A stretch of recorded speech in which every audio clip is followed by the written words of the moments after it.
di ko laaj di leen jaajëfal. Jërëjëf. Monsieur le Premier ministre, vous avez la parole. Merci beaucoup. J'ai la chance que la question suivante me permet de terminer li ma démarré woon. Dieu fait bien les choses, hein. Parce que li ma doon wax léegi mooy réew mi dafa am opposition boo xam ne ni jàkkaarloo woon ak ñun bi ñu yoree pouvoir ci sos ci tilimal der ci wax lu ñaaw def tout pour liquider ñu jàpp nañu noonu la ñu war a continuer tey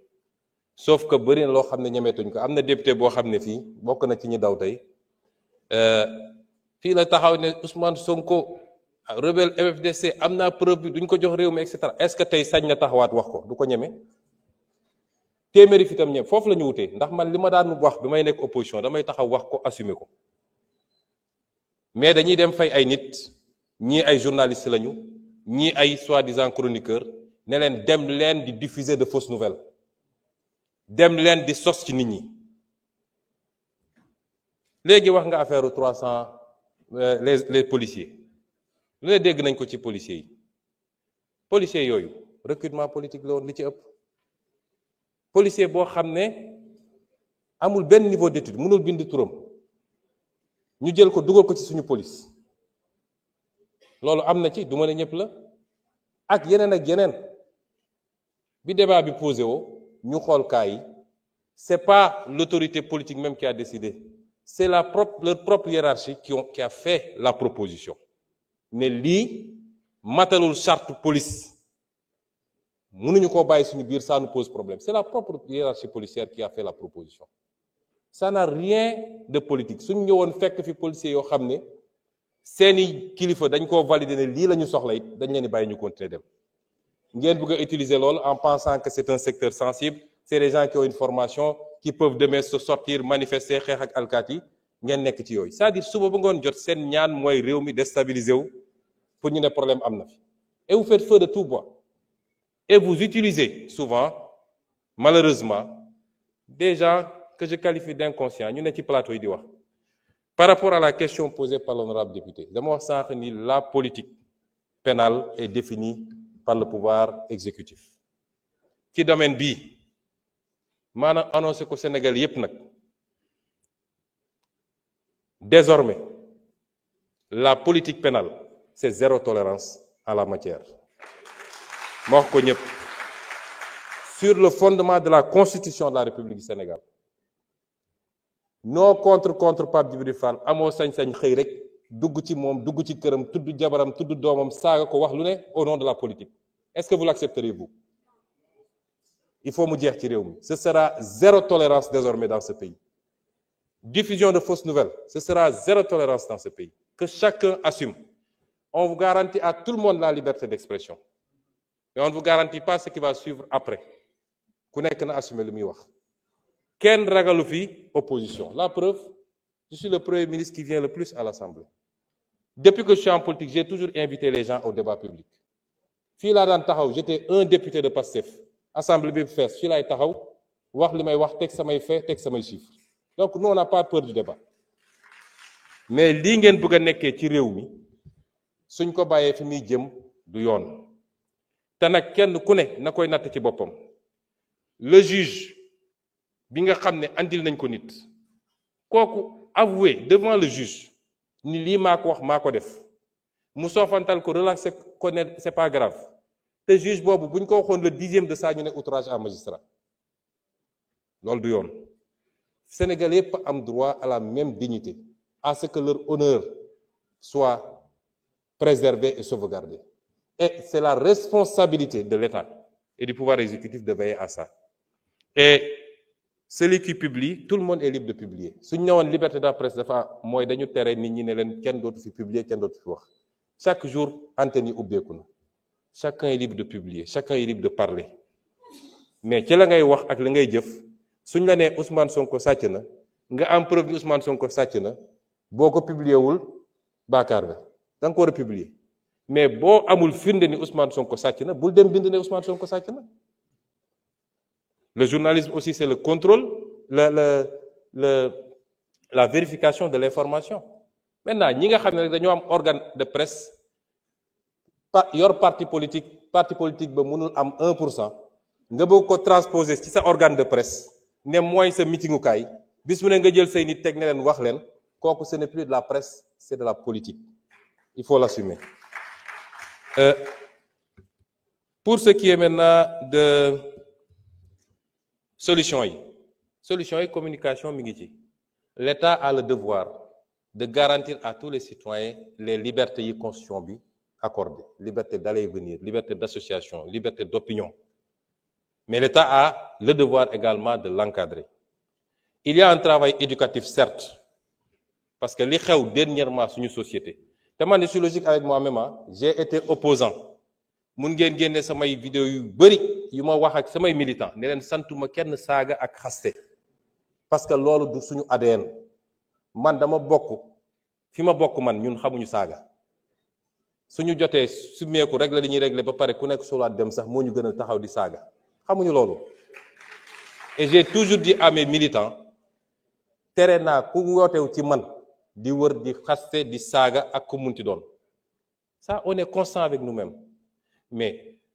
le développement de ce phénomène ces derniers temps appelle plusieurs réponses defe naa am na un volet éducatif ñu war koo démarrer nag à la base ci ndaw ñi parce que tubaab bi daf ñoo defaral ay outils jox ñu waaye usage bi defe naa dañ ciy xaababal ñu teel a former barki démb maa ngi doon def fii marche ak xale yi xale bi jigéen bi wax ci turu xale yi dafa insister sur la protection des enfants contre les abus sur internet tey kenn ku ne ci ñun war nga am looy tiit su dee sa doom mi ngi fréquenter internet loolu il faut ñu xool nuñ koy gérer il faut mu am communication il faut mu am éducation il faut mu am waxtaanaat suñu biir mais il faut mu am fermeté également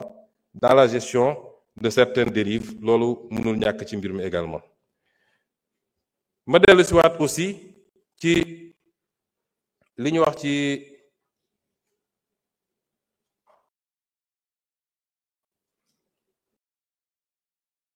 licenciement ci migration circulaire bi ñun suñu position dafa mës a leer bi may nekk opposant dem naa fii ci plage bi fekk fa nit ñi waxtaan ak ñoom ne leen kenn mënul tere kenn tukki bu ngeen amee yoon bu leer nañ am kayit yu wér kéng bëgg a tukki leen bëgg a liggéey leen loolu c'est pas un problème nit dina tukki pas parce que dafa amul mais nit mun na nekk fii nekk cadre dans une société di feyeku lu baax ñaata nit a ko def jékki-jékki ne maa ngi dem Canada wala maa ngi dem fii voyager ou aller ailleurs travailler c'est pas simplement parce que fi nga nekk mënoo fa am dara kon ki nga xam ne yoonam leer na mu war a mun a dem daan dooleem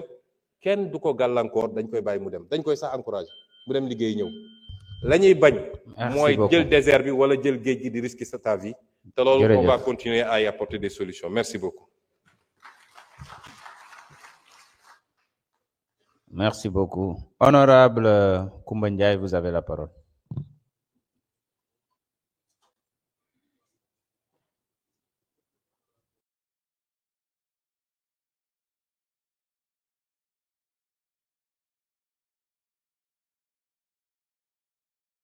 di nuyu premier ministre ak gouvernement bi mu àndal yëpp di nuyu sama collègue yëpp monsieur le premier ministre ginnaaw bi ñu seetloo que ni bi ngay jël réew mi dafa fekk ni jafe-jafe finance publique daf fi nekk mu bari lool ci wàllu dundu gi cher lool nga amoon yéene wàññi googu nga xamante ne nag wàññi woon nga ko terewul am na ñoo xamante ne ni saa yu wàññi bi amee dañuy yokk googu nga xamante ni dañ koy yokk nag doon loo xamante ni teguñu ko fenn amul benn yoon boo xamante ne ni rek yokk bi fekk na gouvernement bi moo ko joxe dañuy yokk goo xamante ne ni teguñu ko fenn ñun nag ñu seetlu ne bi nga fi jógee da nga biraloon ni gouvernement bi dina wàññi njëg gi bu baax a baax bi loolu jàllee ñu gis ne wàññi nañu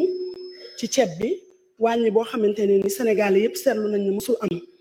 ndax saaku ceeb bi ku nekk xam na ne wàññi nañ si lu mat junni te loolu doon na loo xamante ni Sénégalais yi ñu ngi la ciy sant di la si gërëm bu baax a baax ñu seetlu que ni ci avril bi aussi président dafa wax ne am na yéene wàññi aussi dund googu ñu dégluwaat ministre de l'énergie mu ne am na yéene aussi wàññi courant bi muy loo xamante ni nag Sénégalais yëpp a ngi koy rafetlu ndax dafa am loo xamante ne ni ku ko xoolul sax boo gëmee war koo mën a boo lambee war koo mën a daj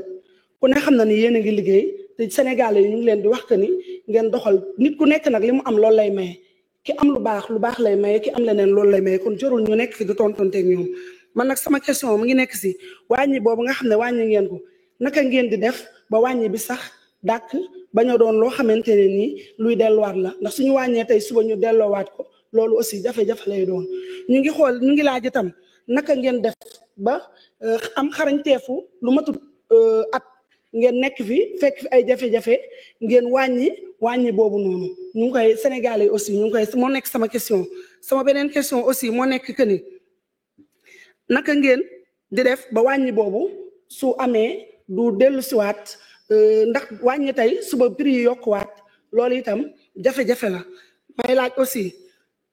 ban jéego ngeen di teg boo xamante ni itam commerçant yi nga xamante ne ni ñu ngi wàññi dinañ leen mën a fekk foofu jëflante ak ñoom ndax gis nañ ne am na 1000 volontaires yoo xamante ne teg ngeen ko pour ñu mën a contrôler prix yi 1000 volontaires yooyu est-ce que foofu rek ngeen fas yéene yam wala am na ñeneen ñoo xamante ne nii xalaat ngeen pour dolli leen ci ñu mën a dem jàppale leen ci prix yooyu ñuy xamle aussi que ni am na ci prix yoo xamante ne nii boutique yi jafe-jafe yoon doon na loo xamante ne tax na ak sori gi nga xam ne sori nañ ko ci seen dëkk tax na ñu yokk seeni prix te teguñu ko fenn ndax ki nga xamante ni moo nekk Dakar ak ki nga xamante ni moo nekk Diourbel ñoom ñoo war a tolloo loo xam ne loolu la ñu war a jaayee mu leer ci askan wi ndax da ngay gis nga dugg si boutique tey nga dem ñu ne moom wàññi boutique bi na lii lay jaayee boutique bale di jaayee lale te ñu bokk benn prix bi ban matukaay la ci gouvernement bi jël leneen li ci des itam moo nekk que ni Sénégalais yi monsieur le premier ministre ñun dañuy déglu dañuy dox dañuy gis nee nañ yéen a ngi si yoon te ku xool xam na ne yéen a ngi si yoon ndax ku ne xam na ne nga ñëw fekk ay jafe-jafe yoo xamante ne nii jafe-jafe yu bari la nga ñëw nga wàññi ci loo xamante ne nii defoo fa ñaari at nga wàññi dund googu xarañteef moo la ko may yow ak sa gouvernement loolu nag bëgg nañoo xam est-ce que bu fekkente ne nii wàññi nga loolu di nga demaat ba si kanam dund gi dina yokkuwaat wala déet ak ban kii ngeen di def ba loolu ñu mën ko sàmm maa ngi jégalu jërëjëf. jërëjëf honorable monsieur le premier ministre man nga ñëw jël kàddu indi sa tontu. Oui, monsieur le ministre du commerce.